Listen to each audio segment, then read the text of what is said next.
Voter তালিকার বিশেষ নিবিড় সংশোধন প্রক্রিয়ায় নাম বাদ পড়া মানে নাগরিকত্ব হারানো নয়। শুক্রবার এক মামলায় মৌখিক পর্যবেক্ষণ সুপ্রিম কোর্টের। শুক্রবার প্রধান বিচারপতি সূর্যকান্ত, বিচারপতি জয়মাল্য বাগচি ও বিচারপতি ভি মোহনার বেঞ্চ কথা জানিয়েছেন।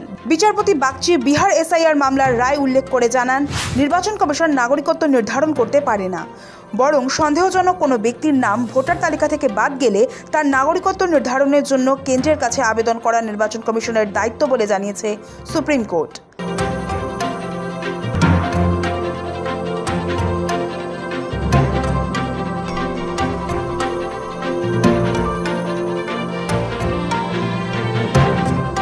কমিশনের সিদ্ধান্ত মতো দেশের একাধিক রাজ্যে এই মুহূর্তে এসআইআর বা ভোটার তালিকার বিশেষ নিবিড় সংশোধনের কাজ চলছে। শীর্ষ আদালতে একটি মামলায় অভিযোগ করা হয়েছিল, পশ্চিমবঙ্গে ভোটার তালিকা থেকে নাম বাদ যাওয়া ব্যক্তিরা সরকারি সুবিধা থেকে বঞ্চিত হচ্ছেন। সুপ্রিম কোর্ট বলেছে, ভারতে ভোটার হওয়ার প্রাথমিক 3 শর্তের অন্যতম হলো সেই ব্যক্তিকে এদেশের নাগরিক হতে হবে। কিন্তু নাগরিকত্বের ইস্যুতে ভোটার তালিকা থেকে কারো নাম বাদ গেলেই তাকে নাগরিক পরিষেবা থেকে বঞ্চিত করা যাবে না।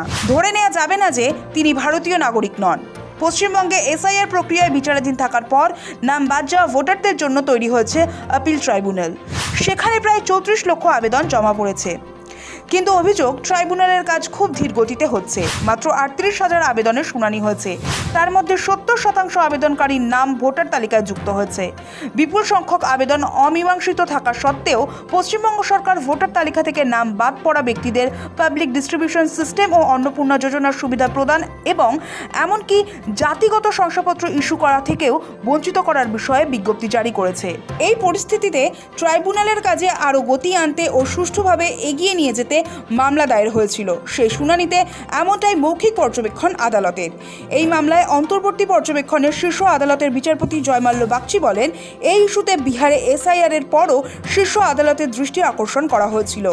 তখনই সর্বোচ্চ আদালত বিষয়টি স্পষ্ট করে দেয়। বিচারপতি বাগচি বলেন, নির্বাচন কমিশন কারো নাম নাগরিকত্বের কারণে তালিকা থেকে বাদ দিলে তাদের কাজ হবে সংশ্লিষ্ট ব্যক্তির বিষয়ে বিস্তারিত তথ্য উপযুক্ত কর্তৃপক্ষকে জানিয়ে দেওয়া।